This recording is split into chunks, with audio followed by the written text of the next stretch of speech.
A very good morning to all my dear friends. I am Prashant Mauni and I welcome all of you to Study IQ. Dear friends, look at the statement here. Where there is preparation, there is no fear. This is coming from a famous martial artist. His name is Wang Qi. And regarding preparation is a thing that has to go on forever, or you can say that you have to do it on regular basis. And I'm sure that you might have experienced this sort of things, that when you are well prepared, you are confident, your performance is altogether different from what it is when you are not prepared. I'm sure you might have experienced this thing. So this indicates that preparation is the key, isn't it? Practice is the key. With this, dear friends, please allow me to introduce all of you to the discount that is going on. Up to 35% is available on different pen drive and tablet courses that is offered by StudyIQ. So if you haven't got it yet, I would recommend all of you to do it as soon as possible. This is going to last only till 21st October 2017. And you do not forget to check out StudyIQ.com website. Over there you will find many details about it, and there is a video as well explaining you this offer on our YouTube channel, so do check that one out as well. If you have further questions or queries, you can feel free to give us a call on this number. Dear friends, the first editorial that we have is about toxic farming. Now you can understand that when I say toxic farming, then we are talking about all those of harmful chemicals, isn't it? And we know that there is a sort of rise, or you can say that chemicals are used in huge quantity in food production. Now why they are using it, of course, here you have a case of Maharashtra. It is about the cotton farmers, and they use this sort of chemicals, or any other farmers, they use these chemicals or insecticides because first of all they have a huge pressure of protecting their investments, because they have invested their time, money, their energy, right? Their future will depend on this thing, etc., etc. So they will try their level best to ensure that they get maximum out of it, through which they can keep their head out of the water. That means they can at least survive. This is a thing. But recently we have seen that there are many farmers who have lost their life because of too much use of these insecticides. And they use it, of course, to protect this. The basic use of insecticides, you can see that the name itself indicates that insect. So that means that they are used for protecting the crops or plants from this severe pest attack, right? This is one of the main reason. And the other thing is that too much use has also created a situation that pests are even becoming more and more resistant to this sort of chemicals. So what happens when they upgrade their system as well, these pests, right? When they upgrade themselves, this is something natural, or you can say, as per the theory of Darwin, it is something as the survival of fittest, you may say. So when they upgrade themselves, they become more resistant to this insecticide, so you have to use more chemicals, and again the things will go on and on. At the end of the day, what is happening is that we have to use more and more chemical, and this is unhealthy for all of us, because it is not only polluting, it is not only making these pests more strong, it is polluting our rivers, it is polluting our water, our groundwater, it is polluting soil, and it is also killing many farmers in our country. The other thing is that till now, right, this many farmers have died, and we don't have any sort of professional people who can advise them. Most of the advice that these farmers get is from unscrupulous people or unprofessional people, and most of the time they are the ones these are the traders, right, who are dealing with this sort of insecticides. So of course they will insist the farmers to use more. The more they use, the more profit for these traders, because they have to buy it quite often. And the other thing is that many times we also see, this has been observed in our country, that farmers, they do not follow, right? They don't follow this the instructions that is given on the bottles of this insecticides. They think that using bit extra is going to be helpful. They don't consider that there are some research been done on this thing, and because of that, there is a fixed quantity that you have to use. The other thing, there is a problem of fake pesticides as well. Now this is a big issue, right? We see fake pesticides in the market, and this indicates that regulation or the control of government is not that much, or even if the government is trying, it is not able to produce any results. Because if you go back to the history, when I say history, I mean to say if you go back to 10-15 years ago, then during the UPA regime as well, they tried to control this pesticide and regulate this thing, but they were not able to do it. And there is a bill that is pending since 2008. We are following this 1968 law, which is of course outdated. It needs a severe sort of upgradation, and this 2008 as well, I must say that it is outdated, because as we are in 2017, we need there are many pests that have changed their behavior. There are new ways that we have discovered in this past 10 years, so we have to use the best practices that is available around the world. Today we are living in an era, in last 10 years the information and communication technology has improved a lot, so farmers can learn from best practices, not only that is conducted in India, but from other places as well. And government can work as a sort of facilitator in providing this sort of information and creating awareness in farmers regarding the right use of these insecticides.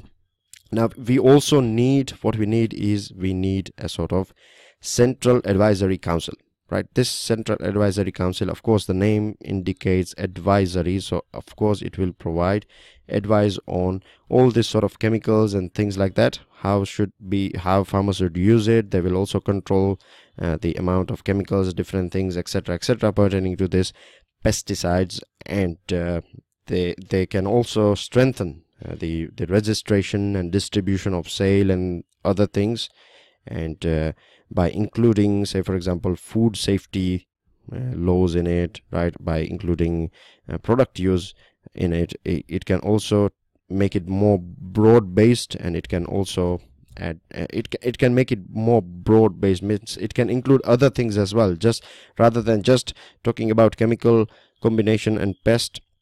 It can include other items, so that we do not see this sort of situation. And the other problem that we find, our Indian farmers find, is that say for example European countries, right, they import lots of things, fruits and vegetables, from different parts of the world.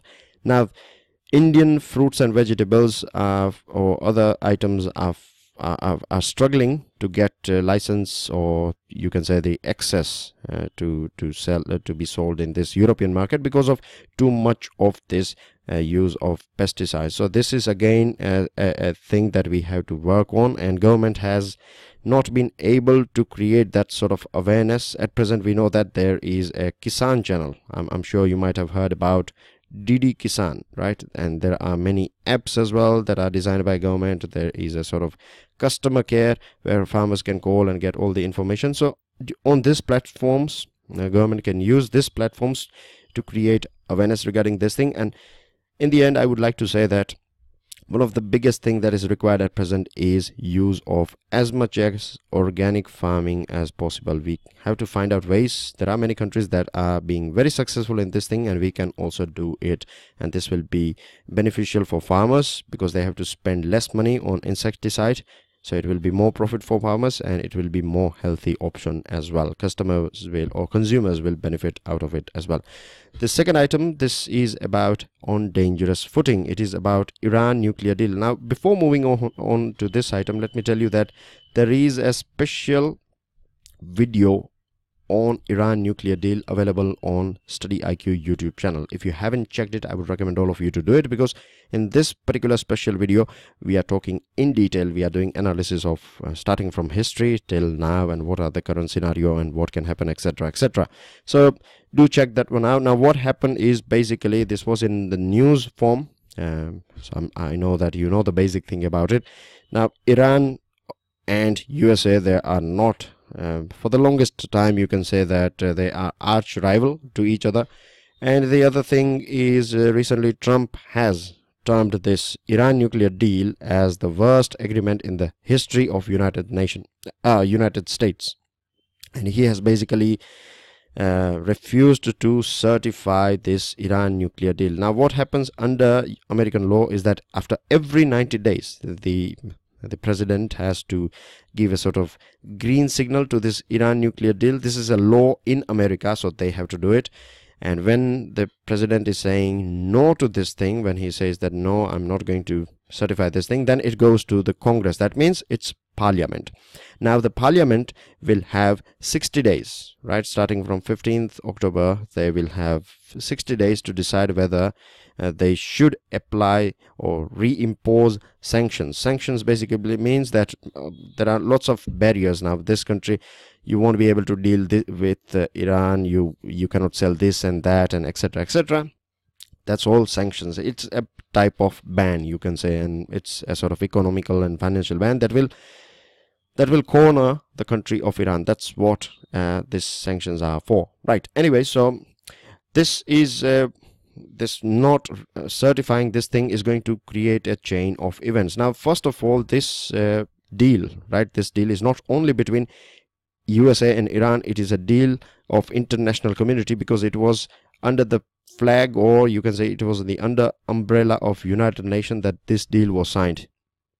The negotiation took place between 5+1. You have all the countries here: France, Russia, USA, Britain and China. These 5 countries are members of United Nations Security Council. +1, you add Germany, and so these 6 countries together, right, they had a deal with Iran. And these 6 countries were not representing just USA, they were representing United Nations. So it is an international deal.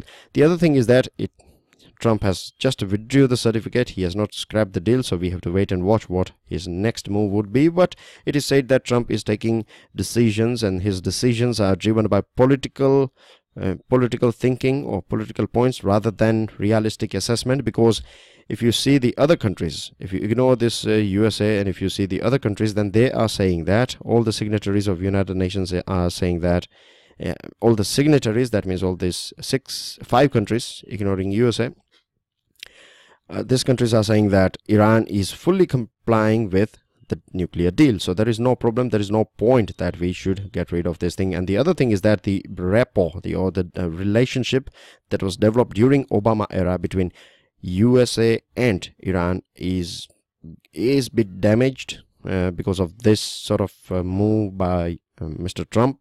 And it is going to create problems, as you know, in the West Asia as well. And I will quickly show you where West Asia is. This is the part of the world we are talking about. Here you have Iran, here you have Saudi Arabia. Now these 2 countries are arch rival. They are like 2 teams. You have one team that is a Sunni team, right, and one team is a Shia team. These are like 2 branches of Islam. So you have a team in Iran, you have sorry about that, you have this Iraq and Syria, and there are some other countries as well like Bahrain or Qatar. And then you have Sunni countries where you have the Saudi, Yemen and Oman and other countries here. So they are 2 teams, and they are rivals because of oil and other political issues and religious issues.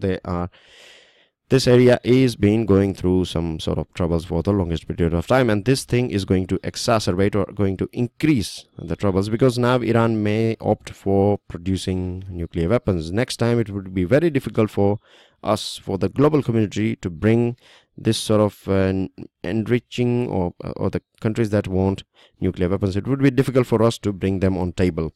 So this is a thing that is very not so good. It will bring some bad result for the world. And in Iran as well, you have people, you have hardliners, right, who are saying that the present government is, you can say, it is more soft. When I say soft, I mean to say that it is more progressive. It does not want nuclear weapons. It wants economic development of its people. But there are groups in Iran, they are saying that, look, this is the thing, that's why we don't trust USA. USA has always been doing this and that with us, and if there is a change of guard, if there is a change of government in near future, or if there is any sort of revolution or things like that, then we can have a government that is more aggressive, and this may increase the issues that are going on in West Asia. And of course we know that because we purchase too much oil from this area, it is going to impact India as well. So hopefully we should find, we have to wait and watch, right, what happens here. But so far this is the thing, and it looks like this is a sort of hasty decision. Moving on to another item, this is about the public health cadre. We know the situation in our country. Recently we saw what happened in Uttar Pradesh, right? We know that many small children, right, they die, many infants and small kids died because of disease that can be sorted out. So all across the board. If we go to different parts of our country, then we find that it is the private institutions or private hospitals that are running the show, and government facilities, we know it very well, it is not up to mark. Or if you have money, then of course no one will go to this government or public health institutions. Now the thing is, what this article is basically talking about, that if we go back to 1959, since that point of time, the idea of having dedicated personnel for public health management, right, it has been talked in this Mudailar committee. Now what Mudailar committee is talking, or what it is saying that personnel dealing with problems of health, right, and welfare should have a comprehensive and wide outlook of, and it is saying that they should have a sort of rich experience of administration, right. This is what this Mudailar committee is talking about, rich experience of administration, right. Now this article, what it is saying basically, that you need to add some sort of touch of civil services, and I believe this is going to be a very important article for your mains examination answer writing, because if you go back, public health issue and things like that are very important for your mains examination, because they can, you will find questions they in past they have asked you question on this particular topic, and they may ask you in near future as well, because as I told you that we have seen some sort of major issues that took place in this year. So you may be asked a question on this thing easily. You may find a question on health scenario of our country. Now in 1973 as well, there was a Kartar Singh committee, and it said that that doctors with no formal training in infectious disease control, surveillance systems, data management, community health related problems, lacking in leadership and communication skills, with no exposure to rural environments and their social dynamics, very important one, and nor having been trained to manage a facility or draw up budget estimates, right, were ill-equipped and misfit to work in public facilities, right. If the doctors are not having these things, right, then they are misfit for working in public facilities, because what it is saying, that the model that we have, education model of this medical education model, is sort of designed on based of this Western model, and it is a sort of not, it will not fit. It will not fit in Indian context, in Indian scenario, because things are altogether different. So we need people who are, you can say, best of both. We need doctors, right, and if the doctors are trained, or if they have qualities of admins as well, or you can say if they have some touch of civil servants, or if they have managerial skills and administration skills, then this is the main requirement, right. This is the thing that we need to change the things that is going on in our country in terms of this medical profession, or you can say the public health. Now if you go back to the 12th five-year plan and the recently launched national health policy, then as well it is talking about cadre system, or it is talking about it is advocating cadres. You know the cadre system of IAS and IPS and other places, and what it does is that you select the best talent, right. Of course here we are talking about when we talk about civil services, we are talking about people who have basic idea about 100 different things, isn't it? But here when we are selecting doctors, or when we are building this cadre of a medical institution of our country, then we of course need doctors, right, and these doctors should have knowledge about their subject. Of course a specialized knowledge they do have, and we add some more administration and other things in their syllabus for examination, for example, and their whole training will be based on how to manage things, etc., etc. So they will be selecting, once they become once they are recruited, just like IAS, and once they are posted, they will be working in dedicated in ministry, right, and they would be looking after the whole chain. So there will be a chain as well, there will be a sort of hierarchy, you can say.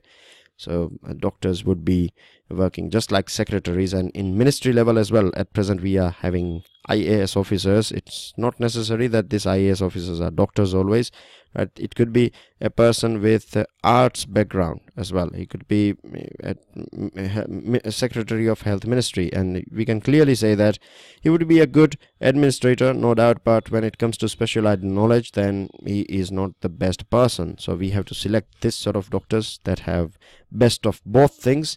And once we do that, once we select this sort of people, once these things are implemented, then of course it will change the scenario. And this is a very good point. I believe this is a very good point for your understanding and for your mains answer writing. You can use this example of cadre system if you find a question on this sort of things of medical or how to improve medical situation or health situation in our country. And it will also, finally, it argues that it will free the bureaucrats, and these bureaucrats, IAS and other people, they can be utilized in other areas. This article is about the recent Nobel Peace Prize awarded to this international campaign to abolish nuclear weapons, ICAN. And the main work of ICAN is for its work to draw attention to the catastrophic humanitarian consequences of any use of nuclear weapons. Now, what it is saying that these are all token measures, right? In last 10 years, 2 Nobel Prizes are given. This Nobel Committee has awarded 2 Nobel Prizes on nuclear disarmament. One is given to Mr. Obama, right? And the second one is given to this ICAN in 10 years. But if we analyze the last 10 years, that we find that in fact the threat of nuclear weapons is going up and up. And there is also a treaty recently during this United Nations General Assembly. This was discussed, this treaty on the prohibition of nuclear weapons, right? This was you can say that ICAN was the main body that gave birth to this treaty, and there are some 120 countries that are ready to sign this treaty, and they are ready to discuss about this treaty. But the thing is that this sort of treaty, this particular treaty, is also, you can say, not catching the bull with its horn, or it's not to the point. It's not coming directly straight to the point. It is not banning. It is not talking about banning these nuclear weapons. It is also not talking about dismantling or getting rid of the weapons that we already have, right? It is still talking about how we can reduce and things like that. So this is not going to help the world in which we have USA. We know very well that what is going on in USA, what is going on between USA and North Korea. We also know the situation of our country, India, when it comes to Pakistan, because both these countries are having nuclear weapons. Then we also have a threat when we talk about Pakistan, that terror group may get access to nuclear weapons and they can use it. Once they will be able to use this thing, then it would be a very horrific situation for the whole world, for the humanity, because at that point of time, all the rules and regulations and things like that will be of no use when they will start using, when God forbid, if terrorists get access to these nuclear weapons. So there are many countries now. There are some countries, they say that if we don't have nuclear weapons, then we will go back to a situation of World War I and II era, right, where you have lots of wars. But at that point of time, of course, we were having this war, nuclear weapons, during World War II. But what I'm saying is that humanity will go back to the time and they will start having different sort of wars. Of course, when you don't have nuclear weapons, then people will go for a war. That's the argument that is presented by some countries. Some countries are saying that we need weapons. Like if you ask people of South Korea, right, then they are saying that yes, we need nuclear weapons because we have a threat from North Korea. North Korea is having nuclear weapons, so we need it. There are some countries that are saying that we can reduce it, but we have to keep it, etc., etc. So basically you can say that when it comes to deterrence and when it comes to prohibition, different groups are still divided, and it is very difficult to find a sort of credible middle ground. And if this is the scenario, then it looks impossible that we would have a sort of nuclear free world. Moving on to another item, this is about the right to read and to be read. Yesterday as well, we were talking about this sort of banning of book and things like that. And a couple of days ago, we know that there was a judgment of Supreme Court, and it was about right to privacy when it comes to fundamental rights and freedom of expression and speech and things like that. Then we know that Supreme Court has always taken a good stand. It has always ensured that the guarantees provided by the Constitution is enjoyed by the people, and there is no sort of ban, or there is no sort of hurdles when it comes to the rights and fundamental rights of the citizen of our country. But recently it has upholded a ban on a book that was applied by Karnataka High Court, and here this article is talking about two different sections, right? One is 95, section 95 of CRPC, that is criminal I beg your pardon, Code of Criminal Procedure, known as CRPC, and as per this section, it allows the state to forfeit and suspend, right, publications if the state, that is the state government or the government, central government, if it finds that this particular book or any material, if it is violating section 295A of IPC, then it can ban it.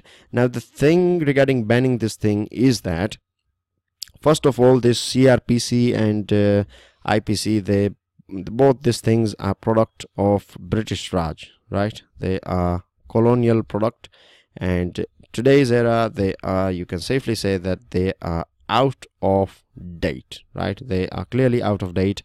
Things have moved a lot. In fact, the British people have amended this back in UK. They have amended all these laws and things like that, but still we are using it, considering that these are the best thing.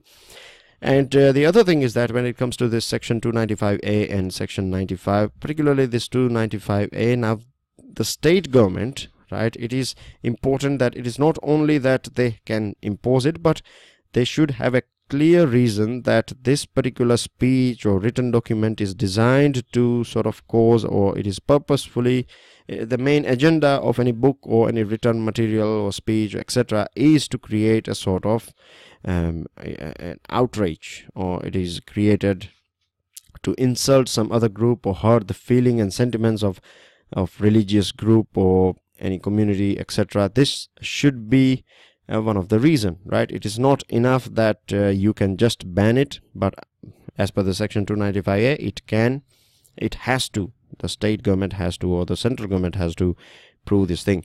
But what happens is that as per the Supreme Court, recently Supreme Court has made this facility for the state government, that state government they don't have to present any sort of evidence. All they have to do is just ban a book, and after that it will be the duty of the person or the writer or author to defend or protect his or her work in the court, and the case goes on, and we know that it will take ages. So this sort of things are not good for a right to freedom. And we know when we talk about democracy, one of the most important thing is that if you don't have right to freedom, if you cannot speak freely, then there is no difference between a democracy, right, and there is no difference between democracy and autocracy, isn't it? There is no difference if you are living in India, and if you cannot speak and write, then, and our society has always been more welcoming society. We have always accepted ideas and things like that, so we have to keep this thing in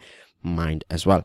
Moving on to another item, and now coming to news items, dear friends. As expected, we know it very well that Pakistan is a sort of a sanctuary or a breeding ground, or you can say official training facility for all the terrorists, because they have all these masters there, isn't it? Hafiz Saeed and Masood Azhar, who are involved in different terrorist activities, not only in Pakistan, but they are doing it in India as well. And we know very well that this Mumbai attack, this person here, he's the main culprit behind Mumbai terror attack. But then as well, Pakistan is not paying any heed to United Nations, USA or India or any other country. It is doing whatever it fits or whatever it thinks is right for them, and they are promoting terrorists. And this person, he was the government applied terror charges, but now government has withdrawn it. So the case against this Hafiz Saeed is going to become more weak, and he is going to, as he is going to be free. Right, moving on to another items, pro bono norms for judges too. What is pro bono? Pro bono means free of cost. Now, a couple of days ago, Supreme Court said that the people or all the lawyers who will be said, say for example, awarded, you can say, title of senior, right? Seniority title that is been given by High Court and Supreme Court.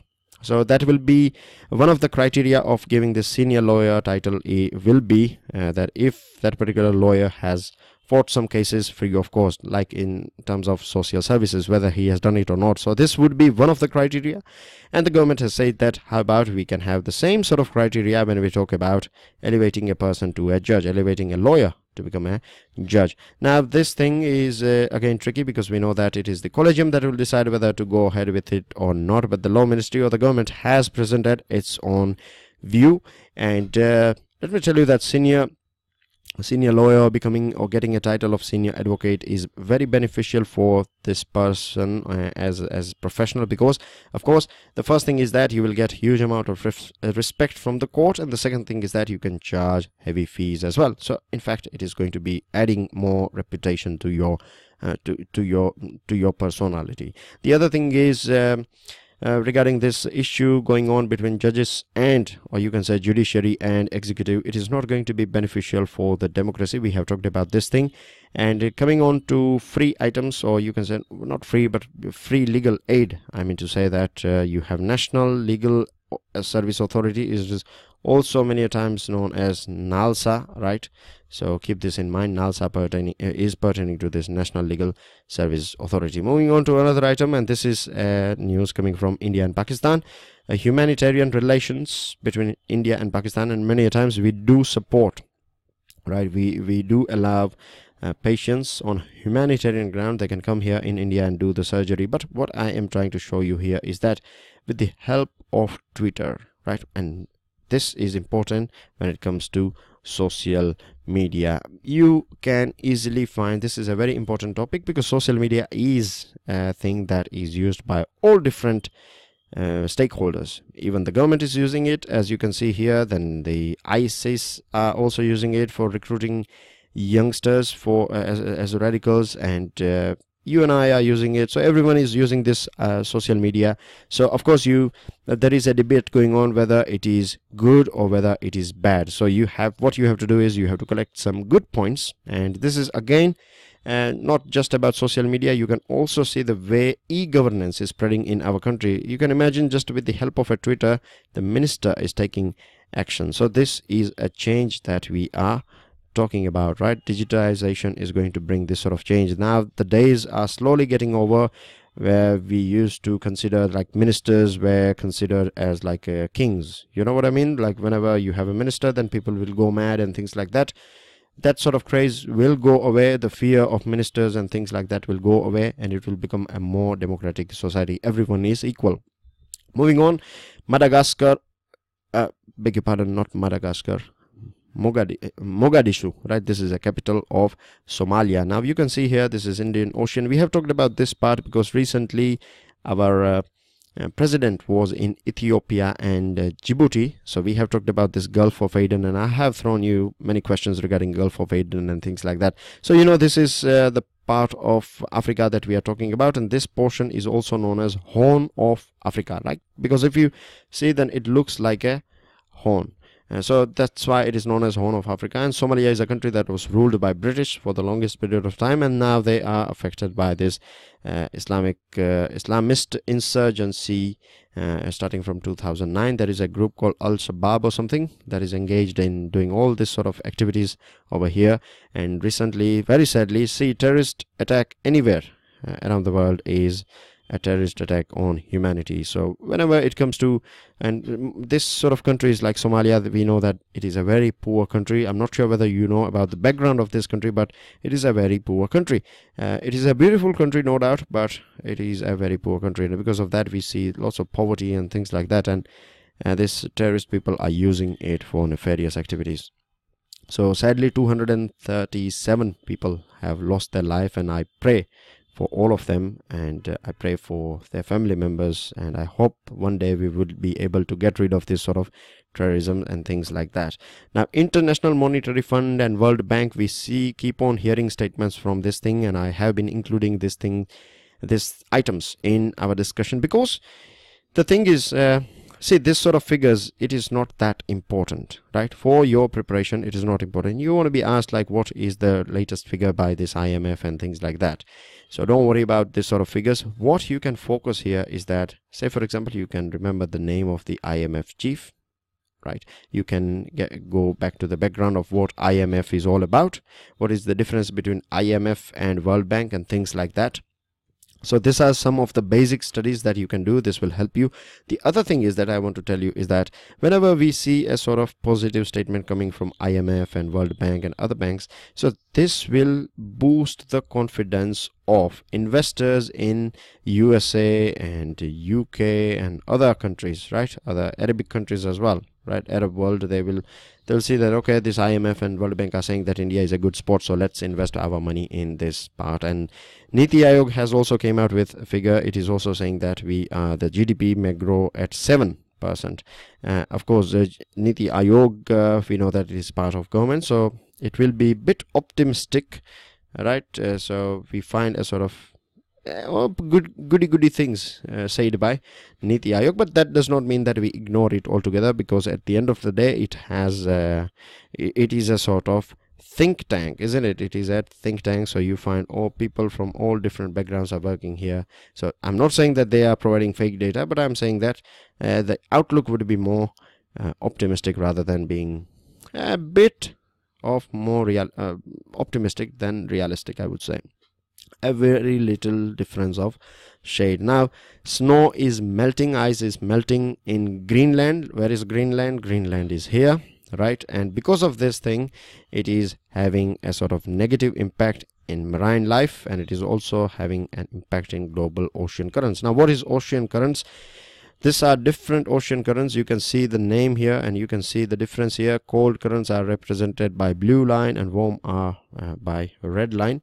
And what I'm trying to show you here is that I'll give you a very basic idea about this thing. We know that this is the part of the world where you have a maximum amount of sunlight, isn't it? So all the things that you are going to find here is going to be a bit warm compared to the things that you find, of course, here and here. So this is a very basic idea. Now, if you observe, if you do spend some time after this ocean current and their direction, then you will find that the cold currents, right, the cold currents are heading towards the warmer region, and the warmer currents are heading towards the colder region, right? This is called as convection, right? It happens in liquid and solid only.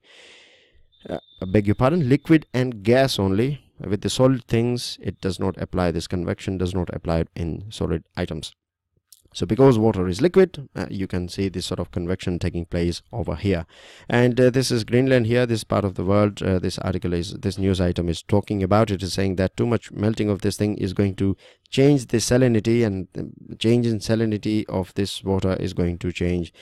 It is going to have a sort of negative impact on marine life as well.